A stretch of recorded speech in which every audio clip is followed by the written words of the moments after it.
He was everyone's dream. I think of him, in fact, because I've thought about him so much today. The world was kept in the dark for years about Fred Astaire's secret farewell dance. The 80-year-old Hollywood icon made an appearance on set in 1979. No one anticipated seeing the Dancing King in a low-budget science fiction program. After the studio was embarrassed by his feeble and elderly appearance, they buried the tape. However, now it has leaked online, and viewers can't believe what they see. He didn't die on a grand platform, and the tragic circumstances surrounding his death will shatter your heart. Fred Austerlitz, better known as Fred Astaire, came into this world in Omaha, Nebraska on May 10, 1899. His parents emigrated from Germany and Austria. Friedrich Emanuel Eitz was an employee of the Storz Brewing Company. He was originally from Linz, Upper Austria. Johanna Gass, his American-born mother, was of East Prussian and Alsatian German descent. They wanted to distance themselves from the Napoleonic Battle of Austerlitz, so they changed their last name from Austerlitz to Ara. Adele, Fred's older sister by 3 years, was gifted musically and had a natural flair for the stage. Their mother saw her unique talent and determined that she and her sister should pursue careers in show business. Although Fred first disliked dancing, he eventually began to mimic Adele's movements after seeing her practice. He quickly caught up to her level of skill. When their mother saw that he was talented as well, she took a risk. The family relocated to New York City in 1905, when Fred was 6 years old, so that the children might get professional training. They were unconnected, financially strapped, and uncertain of anything. Things became even more difficult when their father's job was lost not long after the transfer. But this didn't stop Fred and Adele from enrolling in the theater and music programs at Alvin's Master School of the Arts and Academy of Cultural Arts. Fred also learned to play a variety of instruments, including the clarinet, accordion, and piano, which allowed him to expand his musical repertoire. The twins made their stage debut at a little theater in Keyport, New Jersey that very year. They were known as the juvenile artists presenting an electric musical toe dancing novelty. During one segment of the performance, Fred sported a top hat and tails, while in another he transformed into a lobster. People loved it, even though it was a strange combination. Not long after that, they began touring the South, West, and Midwest as vaudeville performers. Their unique blend of dancing and comedy set them apart, although they did face some obstacles. Due to Adele's teenage growth spurt, she became noticeably taller than Fred, which made their performances appear uncomfortable. Things got even more problematic because of the strict restrictions against underage labor. The members of the family sought solace in a 2-year hiatus from the entertainment industry. They had never been more refined than when they came back. Renowned dance instructor Aurelio Coya taught them new techniques such as tap and ballroom. Audiences were still captivated by Adele's inherent charisma, but Fred's technical proficiency grew. His motions were precise, swift, and timed to perfection. Gradually, he began to stand out in a manner that not even Adele could equal. It was difficult to advance in the entertainment industry, even with their developing skill. Booking agents were wary of them due to their youth and lack of experience. The fact that their father had a hard time finding work due to the closure of Nebraska breweries due to prohibition laws further added to the pressure on them to succeed. In spite of all the obstacles, they persisted. Their routines were constantly being fine-tuned, allowing them to showcase increasingly accurate footwork and performances. Their regular performances resumed in 1911, and they began to attract fans from all around the nation. It didn't take long for spectators to discover the charisma, humor, and faultless dance routines of Fred and Adele Astaire, who began their Broadway career in 1917 with an exaggerated patriotic revue presented during World War I. Adele's energetic performance was enhanced by Fred's dance. The musical Lady Be Good, 1924, which included the Gershwin sisters' songwriting, was their big break. For musical theater, this was a watershed moment. A new, refined style with jazz undertones was introduced. With Fred's nimble feet and Adele's contagious exuberance, the Gershwin brothers' music flowed together like a river. Their poise and sense of humor were lauded by critics. They had already established themselves as one of Broadway's most thrilling sister acts. Their performances were unlike anything else seen. They managed the impossible feat of blending grace with playful humor. While Adele's innate comedic talent frequently took center stage, their routines truly shone because to Fred's meticulous choreography. He was technically brilliant, but he also knew how to play to Adele's strengths. The runaround was a very famous act in which they would race about the stage in a circle before disappearing into the wings, linking arms as if riding bicycles.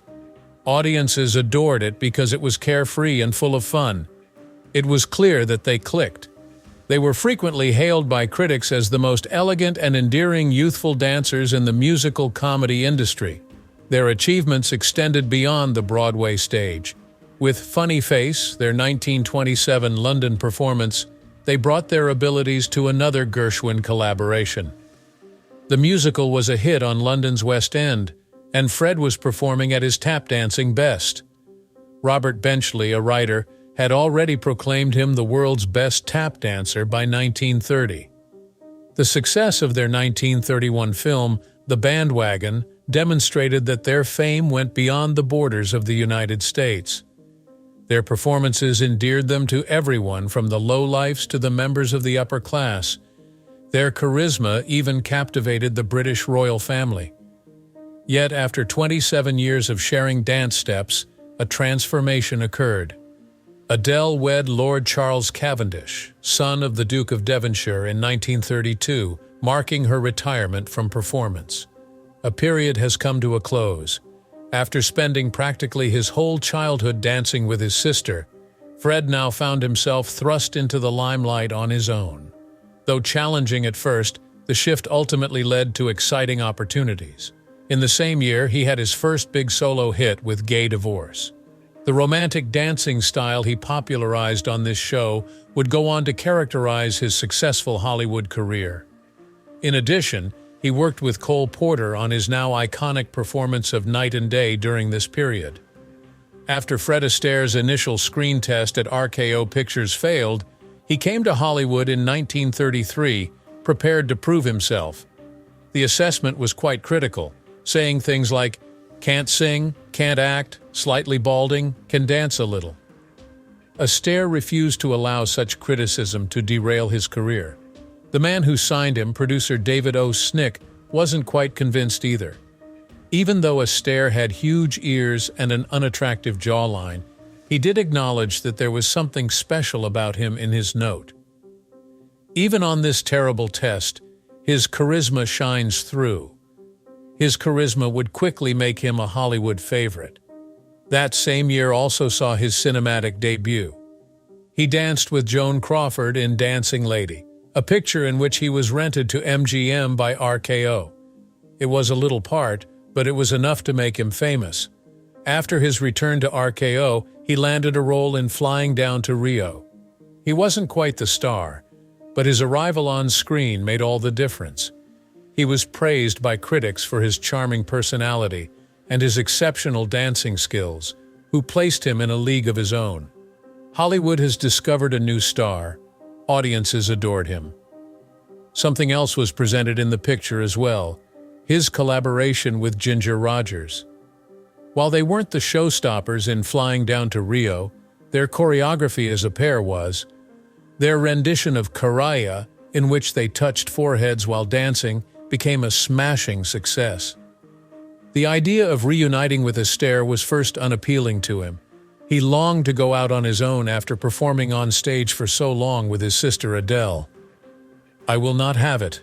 I did not go into pictures to be teamed with her or anyone else." He even wrote to his agency to express his disapproval, but the studio and audiences required more, so he gave in.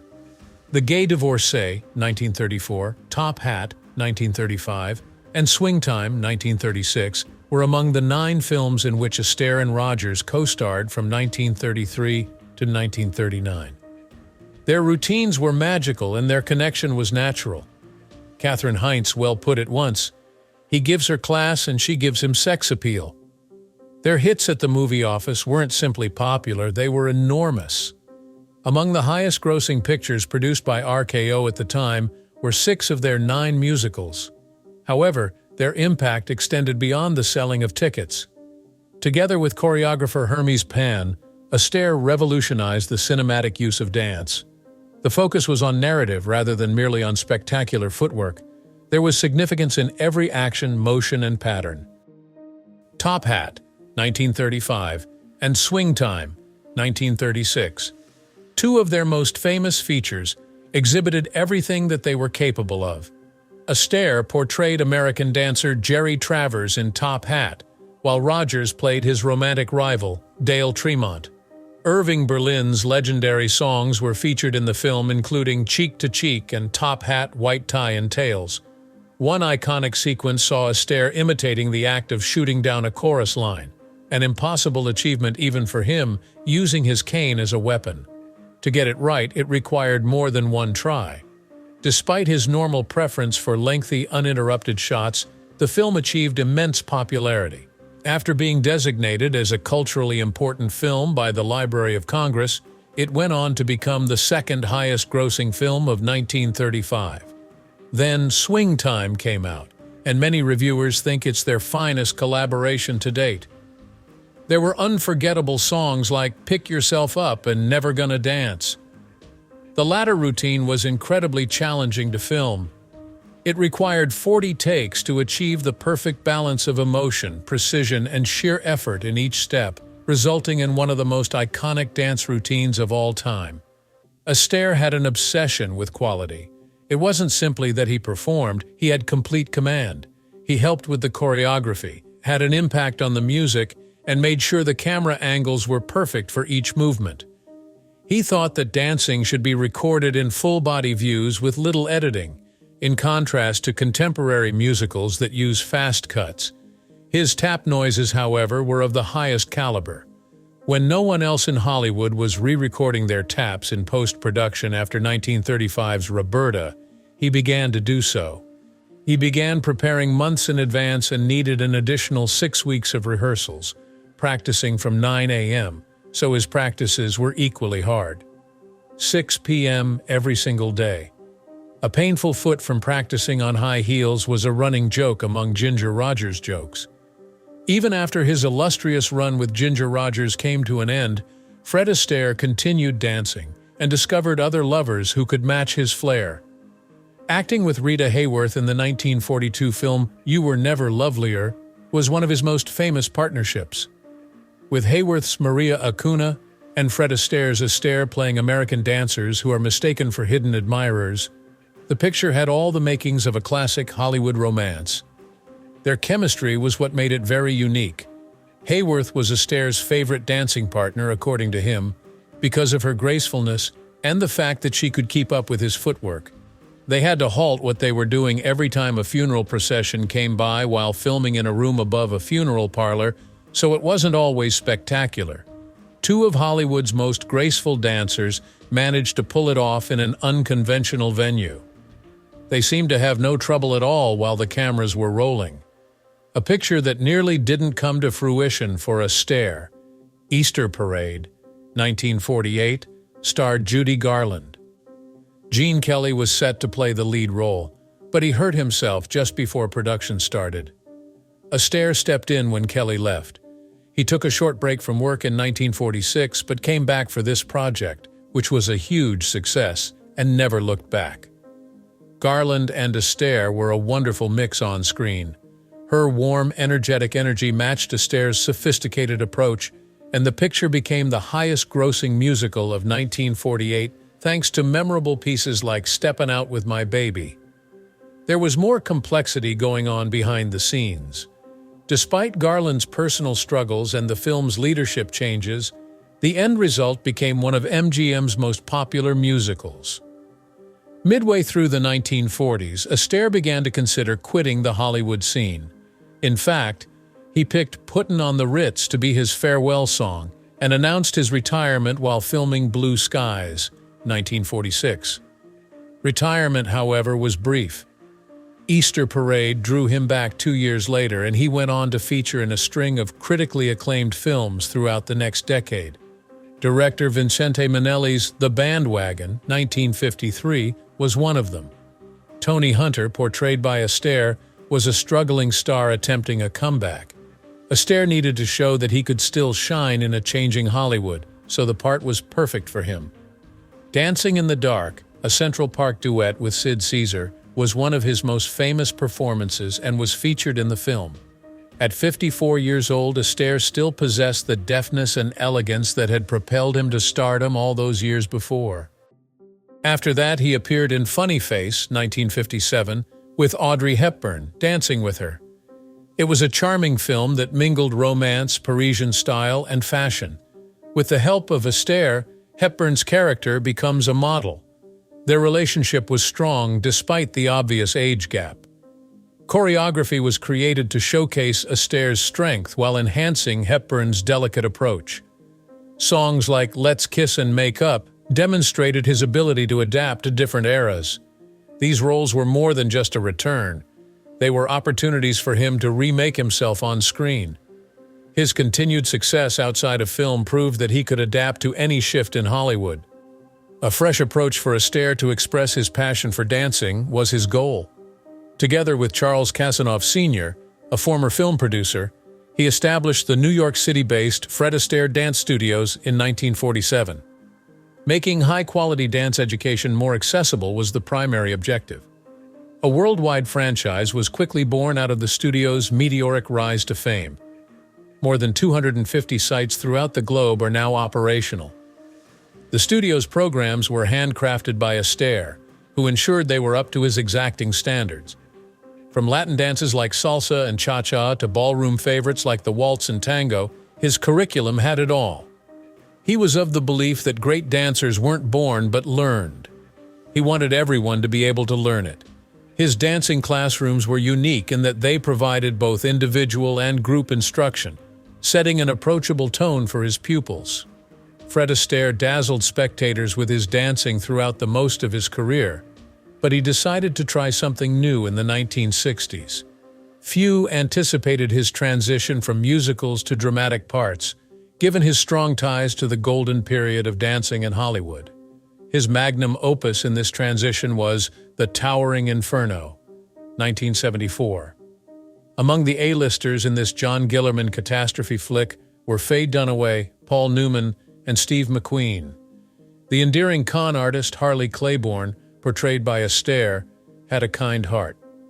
Claiborne revealed a side to himself that shocked viewers because it was so different from the smooth, self-assured roles he typically portrayed. He received his sole nomination for Best Supporting Actor at the Academy Awards for his moving performance. Despite losing, he finally got the credit he deserved. The British Academy Film Awards and the Golden Globe both went to him for his supporting acting roles. Worldwide, The Towering Inferno earned more than $203 million, making it the highest-grossing picture of 1974. In a film based on spectacle, Astaire's performance brought something unique to the mix of action, fire, and tension. Reviewers lauded his portrayal of loss, particularly in the moments when he wept over Jennifer Jones's character's death, for giving life to the character's genuine emotions. He demonstrated he could hold his own with Hollywood's top names in a genre that wasn't his specialty, so some believed his nomination was about more than just this part. It was a means for the industry to finally recognize his effect on cinema. Before then, Astaire had already started reimagining his own identity. His historic October 17, 1958 NBC Live one-hour special, An Evening with Fred Astaire, cemented his place in television history. The first big television special to be filmed on videotape in color, it was more than simply another variety program. For its day, this was revolutionary. Astaire, who was meticulous as ever, ensured that the production will be remembered. Live music was provided by David Rose's orchestra and the Jonah Jones Quartet. He shared the stage with Barry Chase, whom he would later refer to as one of his favorite dancing partners. With 9 Emmys to its name, including Best Single Performance by an Actor, the show was a smashing success. In the years that followed, Astaire and Bud Yorkin co-produced 3 further specials due to the overwhelming positive reception. A new and interesting element was the show's fusion of dance and music. Also, it mirrored the entertainment industry's evolution, as Chrysler, seeing the potential of television, became a major sponsor and featured their vehicles in the show. Astaire continued to astound audiences and adapt to new forms at the age of 59, proving he was still a powerful force in the industry. Still, his iconic dance number from Royal Wedding, 1951, stands as a testament to his capacity to test the boundaries of performance. During his performance of You're All the World to Me in this Stanley Donen-directed MGM musical, Astaire gave the impression that he was dancing on the room's walls and roof. Nobody has ever seen something similar before. A gigantic steel structure called a rotating barrel set was used to achieve the effect. The camera and cameraman were attached to rigging that moved with the set as it revolved. All of the objects and furnishings were either magnetized or fastened with bolts. With this elaborate setup, Astaire seemed to float weightlessly from the ground up to the walls, and finally to the ceiling. It was a groundbreaking routine for its day. Decades later, Lionel Richie included a sample of it in his 1986 music video for Dancing on the Ceiling. The scene is still hailed as a groundbreaking moment in cinematic dance. In Swing Time, 1936, Astaire and Hermes Pan produced yet another seminal moment with the shadow dance. This time, the novelty was derived from the use of special effects. Astaire danced with not one but several shadows projected by the stage lights during rehearsals, which inspired Pan to consider the possibility that Astaire danced with more than just his own reflection. Filmmakers relied on optical effects to pull it off. Initially, Astaire performed his dance routine in front of a dark screen illuminated by powerful spotlights. After that, each of these shadows was recorded independently and then optically tripled. The next step was to blend the recorded shadows with live video of Astaire dancing. The 3-day shoot was well worth it because of the end result. The shadow dance was not only a highlight of Astaire's career, but it also garnered Hermes Pan a nomination for Best Dance Direction at the Academy Awards. Outside of the spotlight, Fred Astaire was a complex human being who experienced love, loss, passion, and even struggles with his own legacy. A New York socialite named Phyllis Livingston Potter had a small boy from a prior marriage when Astaire wed her in 1933. Their chance encounter at a golf luncheon became the formal beginning of a lasting friendship. Fred Jr. was born in 1936 and Ava was born in 1942, their 2 children together. It was around this time that Astaire's career really took off. 2 films that characterized Hollywood's golden era, Top Hat, 1935, and Swing Time, 1936, starred him. It appeared as though his dancing was effortless, but it was partly due to his own enjoyment. As a result of his family life, he felt secure. The year 1954 was a watershed moment. Lung cancer was Phyllis's official diagnosis. She was just 46 years old when she died. It broke Astaire's heart. He was in the midst of filming Daddy Long Legs in 1955 when he almost quit the part because he couldn't bear to act without her encouragement. He remained childless and focused on his work for decades after she died away. In 1980, nevertheless, life had another surprise in store. Astaire remarried when he was 81 years old. He wed Robin Smith, a professional jockey who was 45 years his junior. One thing that united them was their passion for horse racing. Not only did Smith grace the cover of Sports Illustrated that year, but she also made history as the first female jockey to ride for Alfred Gwynne Vanderbilt Jr. Their bond was genuine, and they remained together until Astaire passed away in 1987, despite the significant age difference between them. At the age of 88, he passed away while caressed by her. Little was known of Astaire's hobbies outside of Hollywood. Golf and horse racing were 2 of his greatest passions. He was an avid horse fan who owned stables and regularly went to the races. His life was profoundly impacted by his passion for horses, which even brought him Robin. On par with his work, he made time to play golf whenever possible, whether it was during breaks or social events. His passion for golf was so great that he met Phyllis during one of his tournaments. For the rest of his life, Fred Astaire danced on screen. His gait was fluid, his actions natural. He was the Hollywood icon par excellence for decades. Unfortunately, his last dance appearance was on the space science fiction series Battlestar Galactica, not in a traditional musical. It was January 28, 1979, when the episode The Man with Nine Lives was shown nationwide. 80 years old was Astaire. He portrayed Captain Dimitri Chameleon, a cunning scam artist who poses as Starbucks's long-lost father. Even though it was set in a future world, the man's recognized elegance made him fit right there. A touch of old Hollywood charm that was unexpected but welcome. His grandkids gushed about Battlestar Galactica, and Astaire didn't actively pursue the part. Their enthusiasm piqued his interest. Instead of just observing, he contacted producer Donald P. Bellisario to inquire about potential casting opportunities. Incredulous, Bellisario allegedly said, "Mr. Astaire, I will write a 2-hour episode around you." The actual length of the program was 1 hour, but it allowed Astaire to showcase his dancing skills. He was uncertain about it initially. Because he was afraid of disappointing people and because aging had slowed him down, he hadn't danced on film for a long time.